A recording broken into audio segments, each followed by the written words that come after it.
Meenakshi Ammal Dental College and Hospital, Maduravayil, Chennai. Ranked number 13 by NIRF. சூரிய அஸ்தமனத்தில் கல்லணையை திறப்பது மரபை மீறிய செயல் என்று தமிழக விவசாய சங்க பொதுச் செயலாளர் PR பாண்டியன் தெரிவித்துள்ளார். மயிலாடுதுறை மாவட்டம் கொள்ளிடத்தில் செய்தியாளர்களிடம் பேசிய அவர், கூட்டுறவு வங்கியில் சிபில் ஸ்கோர் கேட்பதால் கடன் பெற முடியாத சூழல் உள்ளது என்று தெரிவித்தார். வேளாண் திட்டங்கள் விவசாயிகளை சென்றடையும் வகையில் அரசு செயல்பட வேண்டும் என்றும் அவர் கேட்டுக்கொண்டார்.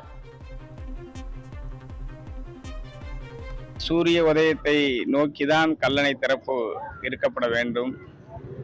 சூரிய மறைவுக்கு பிறகு, அஸ்தமானத்திற்கு பிறகு கல்லணையை திறக்கிறார். இது மரபை மீறிய செயல். எனவே தமிழ்நாடு முதலமைச்சர் தண்ணியை திறந்து விட்டதால் சாகுபடி துவங்கிவிடாது, சாகுபடியை துவங்கிவிட்டதால் விவசாயிகளால் அறுவடை செய்ய இயலாது.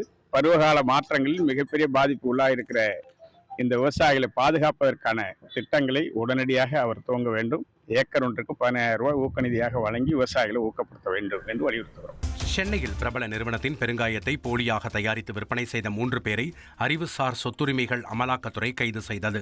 சென்னை சூளைமேட்டில் செயல்படும் நிறுவனத்தின் பெருங்காய தயாரிப்புகளை சென்னை கொருக்குப்பேட்டை, கொடுங்கையூர் ஆகிய பகுதிகளில் போலியாக தயாரித்து விற்பனை செய்வதாக தகவல் கிடைத்துள்ளது. அதன் பேரில் கொடுங்கையூரில் நடைபெற்ற சோதனையில் சீனிவாசன், மணி மற்றும் மூர்த்தி ஆகியோர் கைது செய்யப்பட்டனர்.